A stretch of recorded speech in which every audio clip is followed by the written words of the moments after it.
ہے اس بات کا اشارہ کہ اے مولا، اے آقا، جس طرح سے آپ نے کل کے یزید کے ہاتھ پر بیعت نہیں کی ہے، اسی طرح سے آپ کے چاہنے والے کتنے ہی یزید پیدا ہوتے رہیں گے، ہم کبھی بھی ان کی بیعت نہیں کر سکتے ہیں، ہم کبھی بھی ان کی بیعت نہیں کر سکتے ہیں۔ لہذا آج پوری دنیا میں ملت شیعہ اور ملت اسلام کا نام روشن ہو گیا ہے۔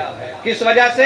اس وجہ سے کیوں؟ اس لیے کہ ہر دور میں یزید رہے ہیں، ہر دور میں صفت یزید رہے ہیں، ہر دور میں وہ افراد رہے ہیں کہ جنہوں نے یعنی ڈکٹیٹری کا عمل انجام دیا، آتنکوادی کا عمل انجام دیا اور فساد برپا کیا اور اپنی طاقت کا لوہا منوانے کی کوشش کی ہے، اپنی طاقت کا لوہا منوانے کی کوشش کی۔ مگر یاد رکھنا کہ جو بھی ایمان والوں کے مقابلے پر آتا ہے وہ ہمیشہ شکست کھاتا ہے، وہ ہمیشہ شکست کھاتا ہے۔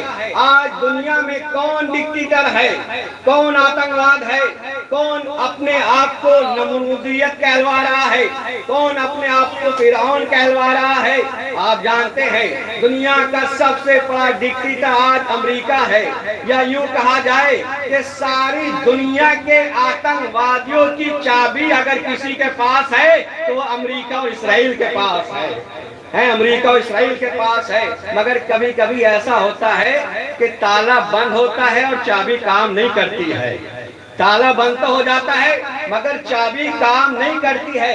کیوں؟ اس لیے کہ تالا خراب ہو جاتا ہے تو پھر وہ چابی کام نہیں کرتی۔ یہ دنیا والوں یعنی دنیا کے آتنکواد اور فسادیوں کے چابی امریکہ اور اسرائیل کے ہاتھ میں ضرور ہے، مگر یاد رکھنا ایمان والے کچھ ایسے بھی ہیں کہ جب اس تالے کو خراب کر دیں گے تو وہی چابیاں کام بند کرنا شروع کر دیں گی، کام کرنا بند کر دیں گی۔ لہذا اب وہ اپنی طاقت کا لوہا نہ منوائے، اپنے آپ کو فرعون نہ بنے، اپنے آپ کو نمرود نہ بنے۔ کیوں؟ اس لیے کہ اگر کل نمرود تھا تو کوئی ابراہیم بھی تھا، کل نمرود تھا تو کوئی ابراہیم بھی تھا، کل فرعون تھا تو موسیٰ بھی تھے، کل فرعون تھا تو موسیٰ بھی تھے۔ آج اگر امریکہ و اسرائیل ہے تو اس کے مقابلے پر ایران موجود ہے۔ صلوات محمد و آل محمد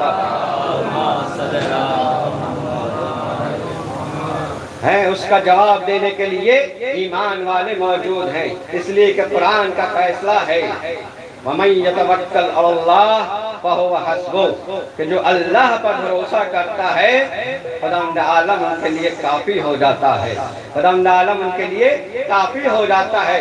وَمَن يَتَوَكَّلْ عَلَى اللَّهِ فَهُوَ حَسْبُهُ، اور قرآن میں ایک اشارہ اور ہے، کم من فئۃ قلیلۃ غلبت علی فئۃ، کتنے گروہ ایسے گزرے ہیں کہ تعداد میں کم تھے مگر اللہ کی نصرت سے وہ کثرت پر غالب آ گئے ہیں، وہ کثرت پر غالب آ گئے۔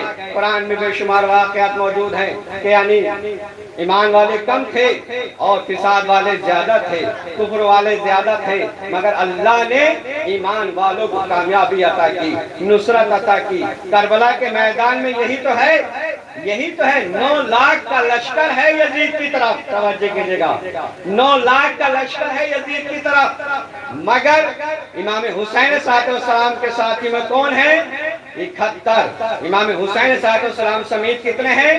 72۔ اب بتائیے کامیابی کس کو ملی، فتح یابی کس کو ملی؟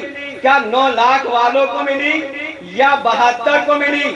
تاریخ بتاتی ہے اور یہ آپ کا یہاں بیٹھنا بتا رہا ہے اور قیامت تک حسین کی مجلس بتا رہی ہے کہ کل جو 9 لاکھ کا لشکر لے کر کے آئے تھے قیامت تک کے لیے وہ شکست کھا گئے اور جو 72 تھے ان کی کامیابی ہو گئی۔ صلوات محمد و آل محمد۔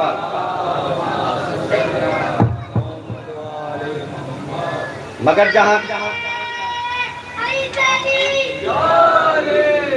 لیکن جہاں تک 9 لاکھ کی بات ہے، جناب عباس کی شجاعت کا اندازہ کیجئے، جناب عباس کی بہادری کا اندازہ کیجئے، اور شجاعت اور بہادری نہیں بلکہ خوف کا اندازہ کیجئے کہ ظالموں پر کس قدر خوف ہے جناب عباس کا۔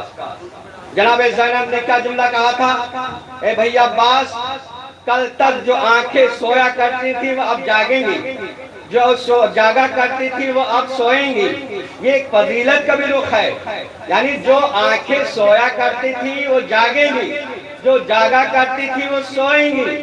یعنی فضیلت کا ایک رخ یہ ہے کہ 9 لاکھ کا لشکر، بلکہ تعداد تو اور زیادہ ہے، لیکن یعنی میر انیس نے اپنے مصروں میں 9 لاکھ کی تعداد کا ذکر کیا ہے۔ تو 9 لاکھ کے جتنے بھی افراد ہیں، کتنی آنکھیں ہوں گی؟ 9 لاکھ افراد۔ آنکھیں ایک جسم پر 2 ہوتی ہیں، آنکھیں ایک جسم پر 2 ہوتی ہیں، تو 9 لاکھ کے ڈبل کتنے ہو گئے؟ 18 لاکھ۔ 9 لاکھ کے ڈبل کتنے ہو گئے؟ 18 لاکھ۔ جو آنکھیں سویا کرتی تھی وہ اب جاگیں گی۔ اے عباس، جو آنکھیں سویا کرتی تھی وہ اب جاگیں گی۔ عزیزان گرامی، یہ جناب عباس کا خوف ہے کہ جو 18 لاکھ آنکھوں کی نیند اڑا دے اسے عباس کہتے ہیں۔ صلوات محمد و آل محمد۔ اللہم صلی اللہ محمد و آل محمد۔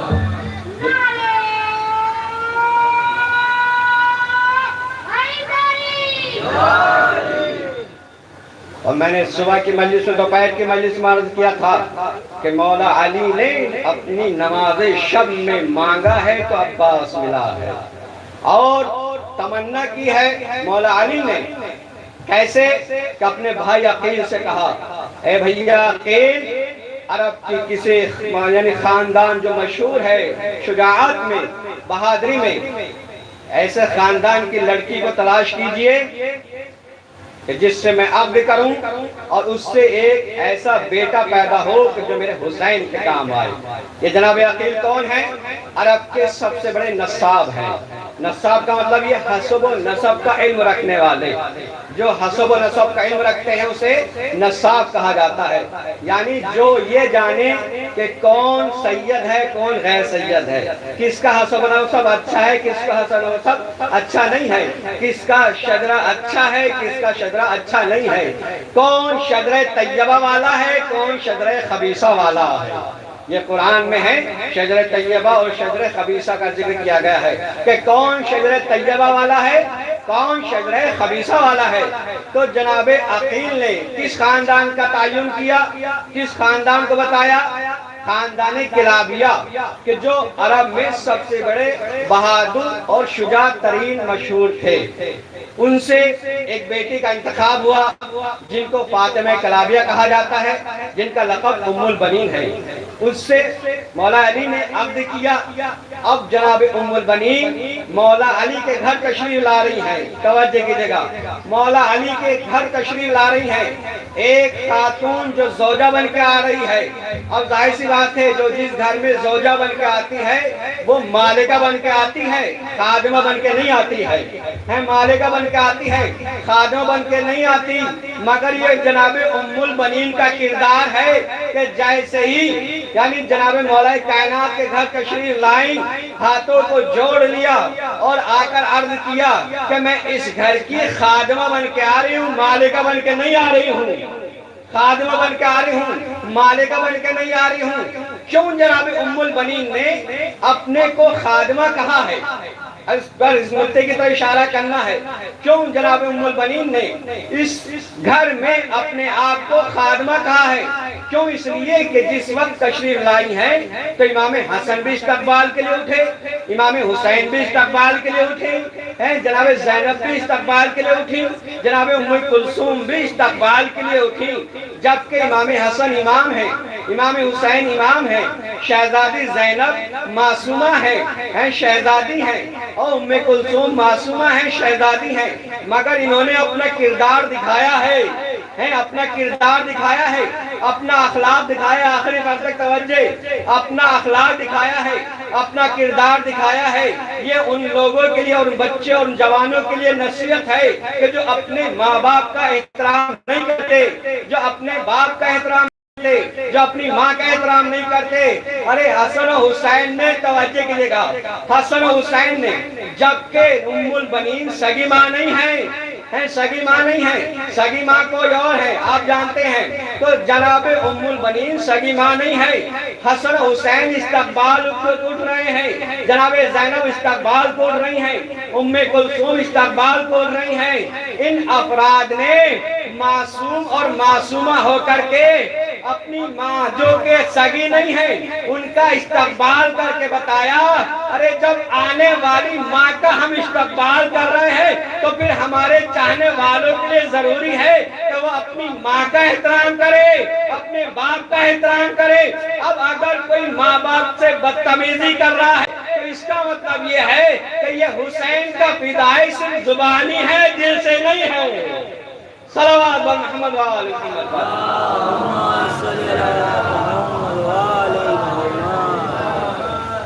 اور جس وقت تشریف لائی ہے اور کہا کہ میں اس گھر کی خادمہ بن کے آئی ہوں، جس نقطے کی طرف اشارہ کرنا ہے، کیوں جناب فاطمہ نے ام البنین نے خادمہ کہا؟ کیوں؟ اس لیے کہ جناب ام البنین جانتی ہیں کہ اس گھر میں کوئی اور بھی شہزادی رہ چکی ہے، اس گھر میں کوئی اور بھی شہزادی تھی، اور وہ کون تھی؟ شہزادی فاطمہ الزہرا صلوات اللہ علیہا۔ صلوات اللہ۔ اب ظاہر سی بات ہے، آقا آقا ہوتا ہے، غلام غلام ہوتا ہے، شہزادی شہزادی ہوتی ہیں اور خادمہ خادمہ ہوتی ہیں، یا یوں کہا جائے شہزادی شہزادی ہوتی ہیں، خادمہ خادمہ ہوتی ہیں، آقا آقا ہوتا ہے، غلام غلام ہوتا ہے۔ یا جناب ام البنین نے اس گھر کی اپنے آپ کو خادمہ بن کر پیش کر کے بتایا کہ یاد رکھنا، ارے اس گھر میں کون رہتی تھی؟ فاطمہ۔ کون رہتی تھی؟ بنت رسول، یعنی جانتی تھی ارے فاطمہ عرش والی ہے، میں فرش والی ہوں۔ صلوات محمد وآل محمد۔ میں زمین والی ہوں، شہزادی عرش والی ہے، میں زمین والی ہوں، شہزادی عرش والی ہے۔ لہذا جب خادمہ یہ تھی تو جو ان کا بیٹا پیدا ہوگا وہ یعنی آقا بن کے نہیں اظہار کرے گا، وہ اپنے آپ کو آقا پیش نہیں کرے گا، بلکہ ظاہر سی بات ہے کہ خادمہ کا بیٹا غلام ہی ہوگا۔ اور جناب ام البنین نے وصیت بھی کی، اے میرا عباس یاد رکھنا، ہمیشہ حسین کو آقا کہنا، حسین کو آقا کہنا، اس لیے کہ تم غلام زادی کے بیٹے ہو، وہ شہزادی کے بیٹے ہیں۔ میں غلام، میں کنیز ہوں اس گھر کی، اور شہزادی فاطمہ شہزادی ہے، لہذا شہزادی کا بیٹا شہزادہ ہی ہو سکتا ہے۔ لہذا جناب عباس نے ہمیشہ امام حسین علیہ السلام کو کبھی بھی یعنی اپنے آپ کو غلام کہا ہے اور حسین کو آقا کہا ہے، حسین کو آقا کہا ہے۔ لہذا جب عباس جیسا متدین، عباس جیسا نیکوکار، عباس جیسا معصوم حسین کے سامنے آئے تو پھر کیا پیش کرتے ہیں؟ غلام پیش کرتے ہیں۔ لہذا ہمارے لیے ضروری ہے، ہم پہ ذمہ داری بنتی ہے کہ جب بھی ہم حسین کا تعزیہ دیکھیں، ضروری ہے کہ تعزیہ دیکھ کر اپنے سر کو جھکا لیں تاکہ پہچان ہو جائے یہ شہزادے کا تعزیہ ہے، ہم غلام ابن غلام ہیں، ہم غلام ابن غلام ہیں۔ لہذا تعزیے کا احترام واجب ہے، تعزیے کا اکرام واجب ہے، اس لیے کہ بعض نادانشتہ طور پر، بے عقلی کے طور پر تعزیے کی بے احترامی کرتے ہیں، تعزیے کے ساتھ بدسلوکی کرتے ہیں۔ لہذا میں نہیں سمجھتا کہ ہمارے اس ماحول میں کوئی ایسا ہو کہ جو تعزیے کی بدتمیزی کرتا ہو یا تعزیے کے ساتھ بدسلوکی کرتا ہو، لیکن جو کرتا ہے وہ غلط ہے۔ اس لیے کہ ایک واقعہ اور یاد دلا دیتا ہوں، تعظیم کی بات آ گئی ہے کہ رسول اللہ نے امام حسن اور امام حسین کو اپنے کاندھوں پر سوار کیا، امام حسن امام حسین کو اپنی پشت پر سوار کیا، ناقہ بنے اور مدینے کی گلی کی طرف لے کر کے چلے، گھر سے باہر لے کر کے چلے۔ جس وقت بعد افراد نے دیکھا تو کیا کہا؟ نعم المرکب، توجہ کیجئے گا، نعم المرکب یعنی کتنی اچھی سواری ہے، کتنی اچھی سواری ہے۔ جبین رسالت پر شکن آ گئی، مڑ کر کہا توجہ کی جگہ مڑ کر کہا ارے یہ نہ کہو کتنی اچھی سواری ہے بلکہ یہ کہو کتنے اچھے سوار ہیں، یہ نہ کہو کہ کتنی اچھی سواری ہے بلکہ یہ کہو کتنے اچھے سوار ہیں۔ لہذا حسین نے بتا دیا کہ تم نانا کے ساتھ میں حسین کا احترام کرنا، نانا کے کلمے کے ساتھ میں حسین کا احترام کرنا، حسن کا احترام کرنا، کتنی اچھی سواری ہے۔ رسول اللہ نے ارشاد فرمایا حسین منی وانا من حسین، حسین مجھ سے ہے میں حسین سے ہوں۔ اگر اس حدیث کے لفظوں پر غور کر لیا جائے، اس کے معنی اور مفہوم پر غور کر لیا جائے تو حسین کا احترام نکل کے آتا ہے۔ حسین منی وانا من الحسین، حسین مجھ سے ہے میں حسین سے ہوں۔ اس کا ترجمہ آپ نے سن لیا اور اس کا مفہوم یہ نکالا جاتا ہے کہ چونکہ 61 ہجری میں دین مٹ رہا تھا، حسین نے اس کو بچا لیا، لہذا نانا حسین سے ہو گئے۔ یہ تو مفہوم ہے ہی، اس سے کوئی اشکال نہیں ہے، مگر ایک معنی کی طرف اشارہ کرنا چاہتا ہوں، وہ یہ کہ مدینے میں ہر ایک جانتا تھا کہ رسول سے حسین کی کیا نسبت ہے، حسین کی رسول سے کیا نسبت ہے۔ حسین رسول کے نواسے ہیں، رسول حسین کے نانا ہیں۔ اس رشتہ داری کو سب جانتے تھے کہ حسین فاطمہ کے بیٹے ہیں، فاطمہ رسول کی بیٹی ہیں، بنت رسول کے بیٹے حسین ہیں۔ تو اس رشتہ داری کو ہر ایک جانتا تھا، تو پھر کیوں کہا کہ حسین منی وانا من الحسین، حسین مجھ سے ہیں اور میں حسین سے ہوں۔ یہ حسین کے لیے رسول تعارف کرا رہے ہیں اور بتا رہے ہیں اے دنیا والوں، میرے بعد توجہ کیجیے گا، میرے بعد اگر دین محمد میسر ہوگا تو پھر حسین ہی کے ذریعے میسر ہوگا۔ اگر دین اگر میسر ہوگا اور میرا دین اگر کسی کو ملے گا تو حسین ہی کے ذریعے سے ملے گا۔ لہذا حسین کو چھوڑ کر کے اگر کوئی دین لینا چاہے تو دین محمد نہیں ہوگا بلکہ دین شیطان ہوگا۔ صلوات بر محمد و آل محمد۔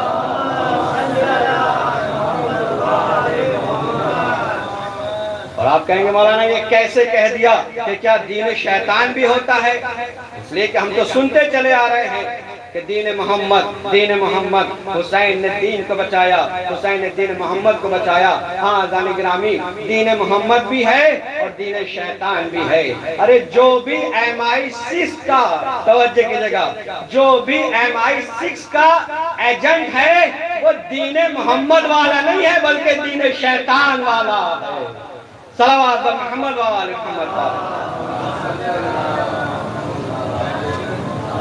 اس لیے کہ دین محمد تو صرف حسین سے ملے گا، دین محمد صرف نواسے رسول سے ملے گا۔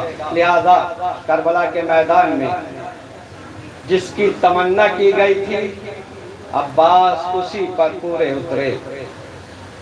ہمیشہ آقا کو کہا ہی ہے، اور عباس معصوم ہے، جیسے کہ دوپہر کی مجلس میں نے عرض کیا، عباس معصوم ہونے کے ساتھ ساتھ میں عباس نعوذ باللہ دین سے ہٹنے والے بھی نہیں ہیں، حسین کا ساتھ چھوڑنے والے بھی نہیں ہیں۔ اور بعض افراد کچھ ایسے ہوتے ہیں کہ جو درہم و دینار میں بک جاتے ہیں اور وہ حسین کا دین چھوڑ دیتے ہیں، اسلام کو چھوڑ دیتے ہیں، اور پھر وہ ان کے پجاری ہو جاتے ہیں کہ جو جہاں سے پیسہ آ رہا ہوتا ہے، جہاں سے پیسہ آ رہا ہوتا ہے۔ شب عاشور شبر امام حسین کے خیمے تک آیا اور آنے کے بعد جناب عباس کو طلب کیا۔ جناب عباس کو جب پتہ چلا کہ شبر مجھے بلا رہا ہے تو جناب عباس نے انکار کر دیا، کہا کہ میں اور شبر سے بات کروں، میں اور شبر سے گفتگو کروں۔ جس وقت امام حسین کو پتہ چلا کہا بھیا عباس جا کر کے معلوم کر لو شبر کیا چاہتا ہے، معلوم کر لو شبر کیا چاہتا ہے۔ بس ایک مرتبہ اب یہ اطاعت کی منزل تھی کہ جیسے ہی آقا نے حکم دیا غلام حاضر ہو گیا، کہا آقا جیسا آپ کا حکم ہے میں جانے کے لیے تیار ہوں۔ ایک مرتبہ جناب عباس شمر کے پاس پہنچے، کہا کیا بات ہے؟ کہا کہ ہم تمہارے لیے امان لائے ہیں، ہم تمہارے لیے امان لائے ہیں، اس لیے کہ تم ہمارے رشتے کے اعتبار سے بھانجے لگتے ہو، ہم تمہارے لیے امان لائے ہیں۔ اگر جناب عباس کے دماغ میں ذرا برابر بھی لالچ ہوتا تو وہیں سے شمر کے ساتھ ہو جاتے۔ توجہ کی جگہ، اگر ذرہ برابر بھی لالچ ہوتا، اس لیے کہ کون ہے کہ جو تلواروں کے سائے میں جائے گا، کون ہے کہ جو جناب عباس نے شمر سے کہا، عباس نے شمر سے کہا، ارے تیرا امان نامہ تجھے مبارک ہو، ارے جیسا امان نامہ لے کر آیا ہے وہ تو میری ٹھوکروں میں ہے، ارے یہ کیسے ممکن ہے میں حسین کا ساتھ چھوڑ دوں، ارے یہ کیسے ممکن ہے میں حسین کی نصرت چھوڑ دوں، تیرا امان نامہ تجھے مبارک، میں کبھی حسین کا ساتھ نہیں چھوڑ سکتا۔ یعنی یہ اشارہ ہے، یہ آقا اور غلامی کی آخری منزل ہے کہ یاد رکھنا آقا اور غلامی کی حد امتیاز یہ ہے کہ کبھی بھی اگر مولا پہ وقت آئے تو کبھی بھی آقا پر وقت آئے تو کبھی بھی غلاموں کو ساتھ نہیں چھوڑنا چاہیے، کبھی بھی غلاموں کا ساتھ نہیں چھوڑنا چاہیے۔ لہذا جناب عباس نے اس کے امان نامے پر ٹھوکر مار کر کہا کہ دنیا ایک طرف ہو جائے، اگر حسین ایک طرف ہے تو میں ساری دنیا کو ٹھوکر مار دوں گا، حسین کا ساتھ دوں گا۔ صلوات محمد و آل محمد۔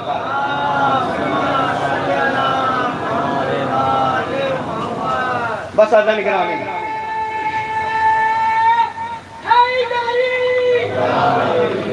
اور یہ تربیت کا اثر ہے، یہ پرورش کا اثر ہے، کیوں؟ اس لیے کہ رسول اللہ نے ارشاد فرمایا ہے، اے عمار اگر ساری دنیا ایک طرف ہو جائے اور علی ایک طرف ہو جائیں تو تم ساری دنیا کو ٹھوکر مار دینا اور علی کو اختیار کر لینا، ساری دنیا کو ٹھوکر مار دینا اور علی کو اختیار کر لینا، اس لیے کہ علی مال حق والحق مع علی، علی حق کے ساتھ ہے اور حق علی کے ساتھ ہے۔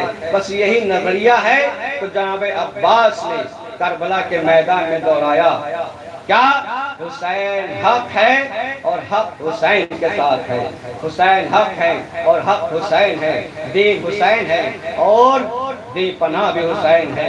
خواجہ معین الدین چشتی نے کیا خوب کہا ہے، شاہ اشت حسین بادشاہ اشت حسین، دین اشت حسین دی پناہ اشت حسین، شاہ بھی حسین ہے، بادشاہ بھی حسین ہے، دین بھی حسین ہے، دی پناہ بھی حسین ہے۔ خواجہ معین الدین چشتی نے اس میں حسین کے لیے فضیلت کا رخ رکھا ہے کہ شاہ بھی حسین ہے، بادشاہ بھی حسین ہے، شاہ اور ہوتے ہیں بادشاہ اور ہوتے ہیں، شاہ میں اور بادشاہ میں فرق ہے، وہ یہ کہ شاہ وہ ہوتے ہیں کہ جن کی حکومت محدود ہوتی ہے، بادشاہ وہ ہے کہ جن کی حکومت لا محدود ہوتی ہے۔ حسین صرف شاہ نہیں ہے بلکہ حسین بادشاہ بھی ہے، یعنی بتانا چاہتے ہیں کہ حسین کی حکومت محدود نہیں ہے بلکہ حسین کی حکومت لا محدود ہے، یعنی حسین کا تذکرہ زمین پر بھی ہوگا آسمان پر بھی ہوگا، حسین کا ذکر زمین پر بھی ہوگا، حسین کا تذکرہ آسمان پر بھی ہوگا۔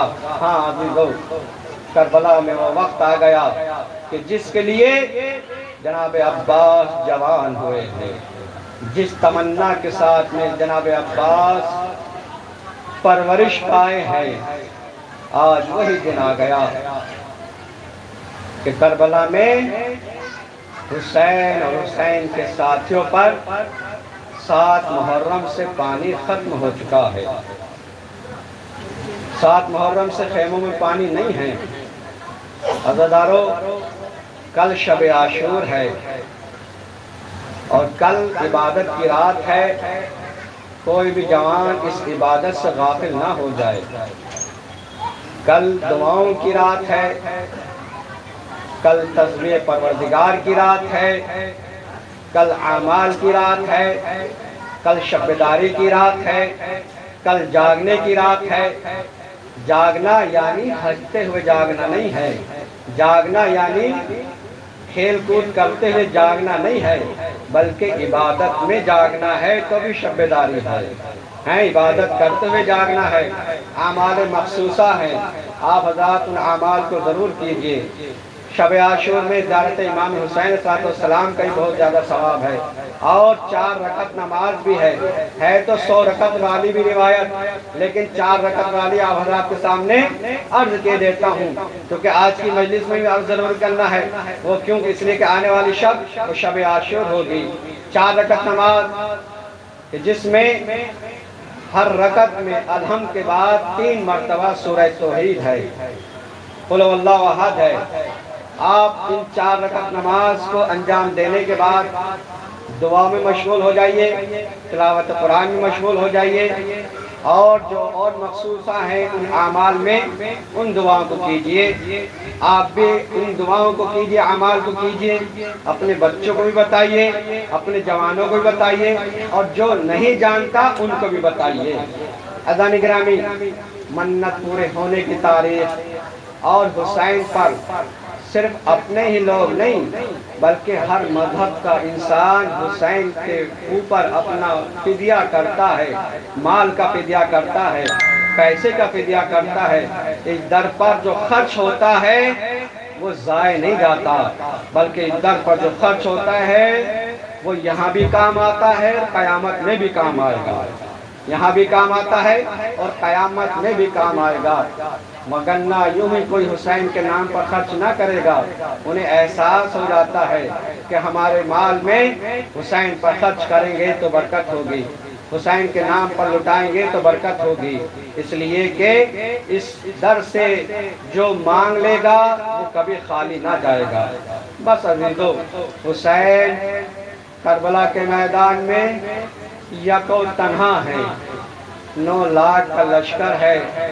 شب عاشور حسین اپنے ساتھیوں کو جنت دکھا رہے ہیں، وگرنہ نہ جانے کتنے نبیوں کے صحابہ گزرے، نوح کے بھی صحابہ گزرے، ابراہیم کے بھی صحابہ گزرے، موسیٰ کے بھی صحابہ گزرے، عیسیٰ کے بھی صحابہ گزرے، مگر تاریخ انبیاء میں کہیں نہیں ملے گا کہ کسی نبی نے اپنے چاہنے والوں کو دنیا میں جنت دکھائی ہو، نہیں، بلکہ تنہا حسین ہے کہ شب عاشور اپنے صحابیوں کو جمع کرتے ہیں اور کہتے ہیں اے حبیب، جنت میں تمہارا یہ مقام ہے، اے زہر قین، جنت میں تمہارا یہ مقام ہے، اے بریر، جنت میں تمہارا یہ مقام ہے۔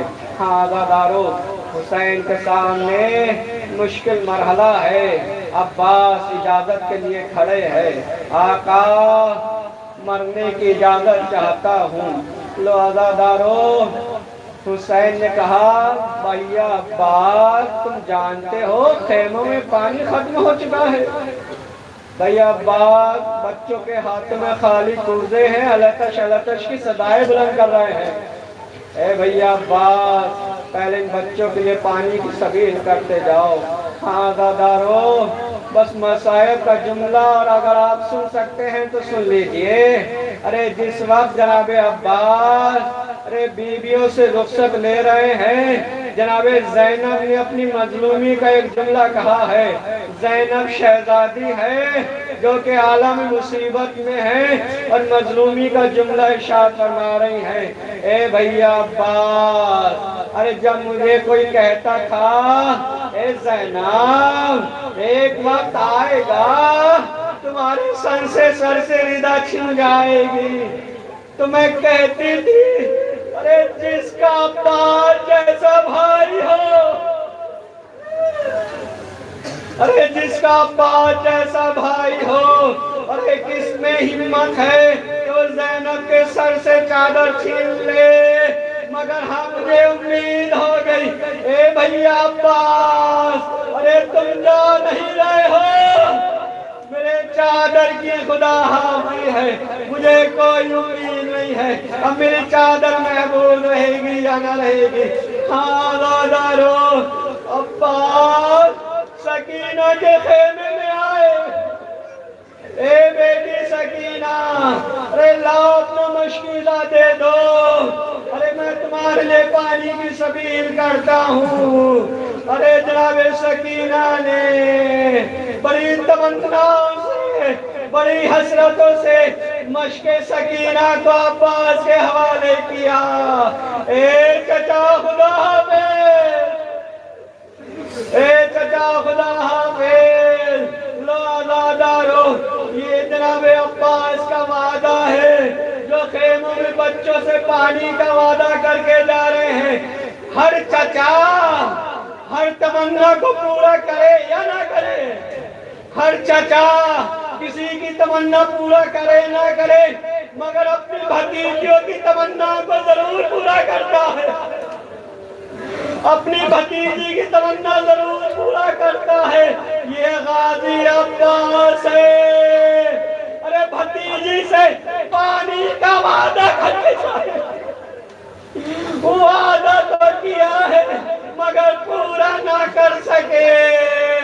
ہاں دادارو، جناب عباس پیاسے ہیں، پہلے مراد پر قبضہ کیا، مشق سکینہ کو بھرا، چلو میں پانی کو لیا، رے پیاس کا احساس ہوا، مگر کیسے ممکن ہے چچا پانی پی لے، خیموں میں سکینہ پیاسی رہ جائے، ارے پانی کو مراد پر پھینک دیا۔ اے سکینہ، ارے یہ ممکن نہیں ہے، میں بھی پیاسا رہوں گا، ارے تم خیمے میں پیاسی ہو، یہ چچا بھی پیاسا رہے گا۔ مشق سکینہ کو بھرا، ارے خیمے کا رخ کیا، ارے چاہتے ہیں ارے خیمے میں پانی پہنچ جائے، ارے ظالم نے دائیں بازو پر وار کیا، عباس کا دائیں بازو قلم ہو گیا۔ لو آزادارو، ارے عباس کی تمنا ہے ارے خیمے تک پانی پہنچ جائے، ارے آگے بڑھنا چاہتے ہیں، ایک ظالم نے ایسا وار کیا، عباس کا بایاں بازو قلم ہو گیا، مگر تمنا عباس یہی ہے، ارے کسی صورت سے ارے خیموں میں پانی پہنچ جائے۔ مشق سکینہ کو دانتوں سے پکڑا، ارے خواہش یہ ہے آگے بڑھتے رہے، کسی نے وار کیا، مشق سکینہ چھنی، ارے پانی بہ گیا۔ آزادارو، یہ مشق سے پانی نہیں بہ رہا تھا، عباس کی تمنا سے یوں ہی پلٹ رہی ہیں۔ ہاں دادارو، ارے عباس کے سر پہ گردے آئینی لگی، سر شگفتہ ہو گیا، عباس زمین کی طرف آ رہے ہیں۔ ہاں دادارو، ایک عالم نے عالم خواب میں دیکھا، ارے کوئی نقاب پوش بی بی ہے، ارے وہ عالم سے کہہ رہی ہے، اے عالم فلاں خطیب سے کہہ دینا وہ میرے عباس کے مسائل نہیں پڑھتا، وہ میرے غازی عباس کے مسائل نہیں پڑھتا۔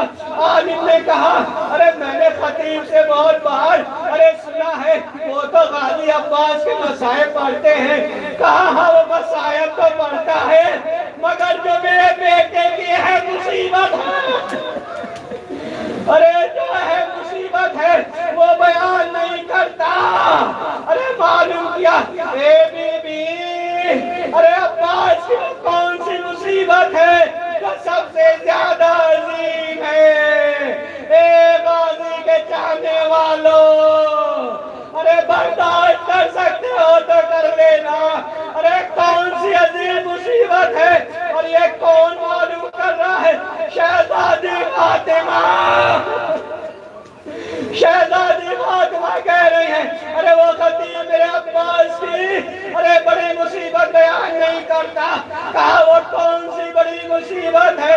کہا ارے جب کوئی اونچائی سے گرتا ہے، ارے جب کوئی بلندی سے گرتا ہے وہ اپنے ہاتھوں کا سہارا لیتا ہے۔ ارے میرا عباس، ارے جب گھوڑے سے گرا ہاتھ موجود نہیں، ارے منہ کے بل زمین کو تکلیف آخری جملے ہیں، ابھی تابوت جناب عباس برآمد ہوگا، ارے غازی کا نام برآمد ہوگا، آپ جناب تابوت کو اٹھائیں گے، ارے ثواب حاصل کریں گے۔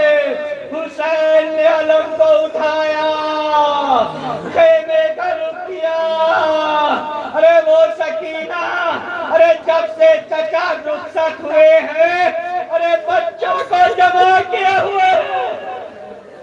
اے بچوں، ابھی ابھی ہماری پیاس ختم ہو جائے گی، ہمارے چچا آ رہے ہیں، دیکھو علم آ رہا ہے۔ اب جو علم آیا خالی علم ہے، علمدار نہیں ہے۔ سکینہ بابا سے لپٹ گئی، اے بابا سکینہ پیاس کا شکوہ نہ کرے، میرے چچا کو بلا دیجئے۔ اے بیٹی سکینہ، اب تمہارا چچا نہ آئے گا، یہ قیامت تک عباس کا علم اٹھتا رہے گا۔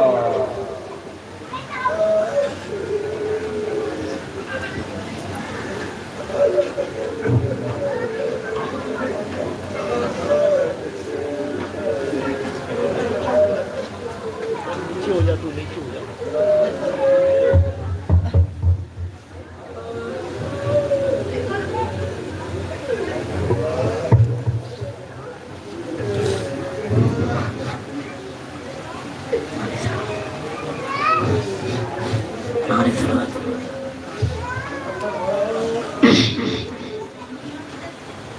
ہائے سکینہ، ہائے سکینہ، ہائے سکینہ، ہائے سکینہ، ہائے سکینہ، ہائے سکینہ، ہائے سکینہ۔ چل ہے فوج شام میں عباس آتے ہیں، ہر چل ہے فوج شام میں عباس آتے ہیں، ہر چل ہے فوج شام میں عباس آتے ہیں، ہر چل ہے فوج ہل چل فوج ہل چل ہے فوج ہل ہے فوج شام میں عباس ہل چل ہے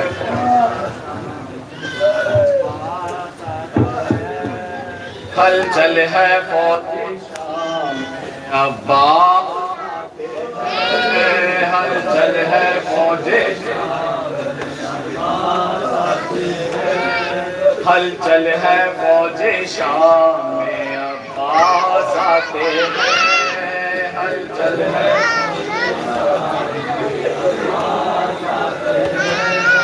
ہل چل ہے فوج شام میں عباس آتے ہیں، ہل چل ہے فوج شام تیروں پہ تیر نیزوں پہ نیزے چلاتے ہیں،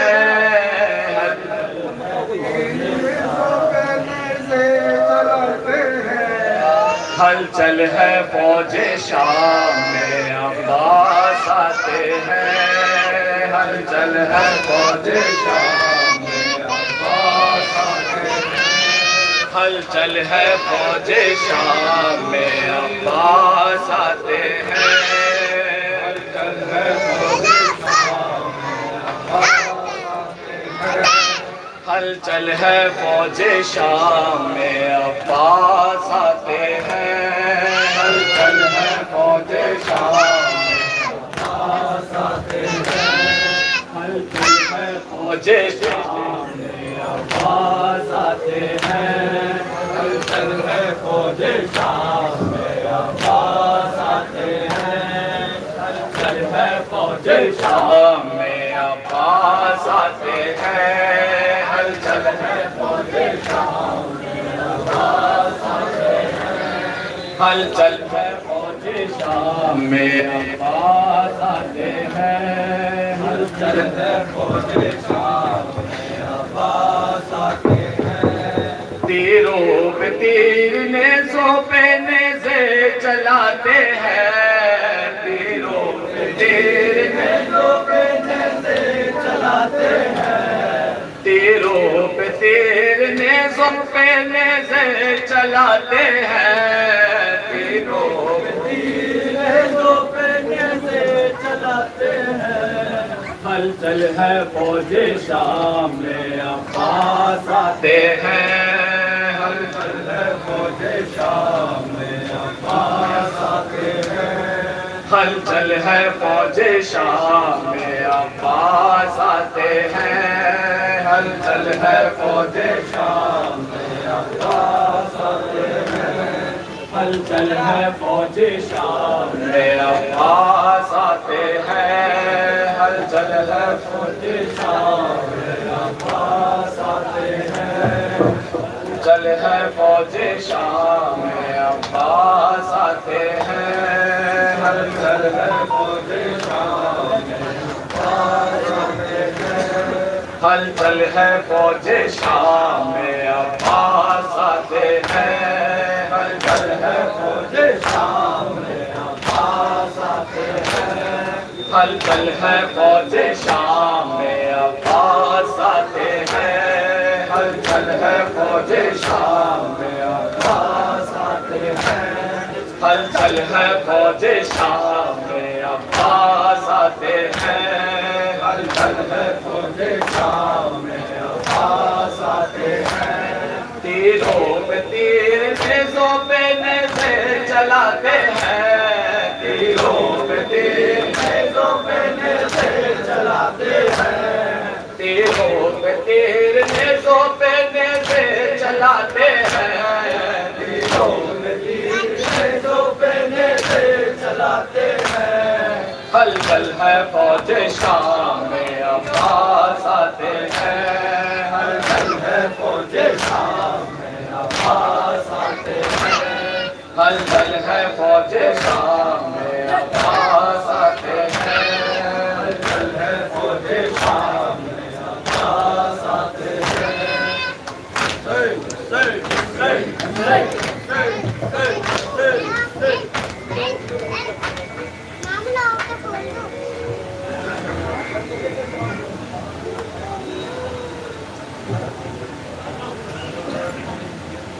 نیچے کر بابو نیچے کر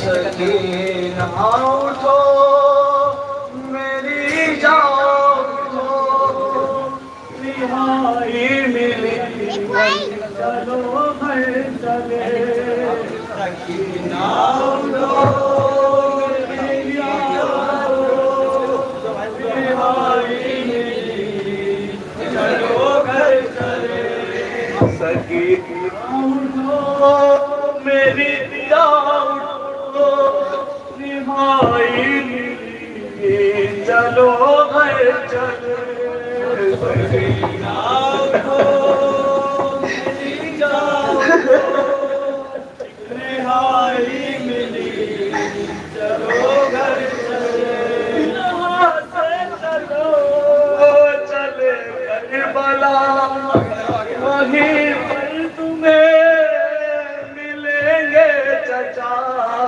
چچا جان کو دکھانا ردا خوب چلو گھر چلے آؤ گو میری آؤ گو چلو گھر چلے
Abbas,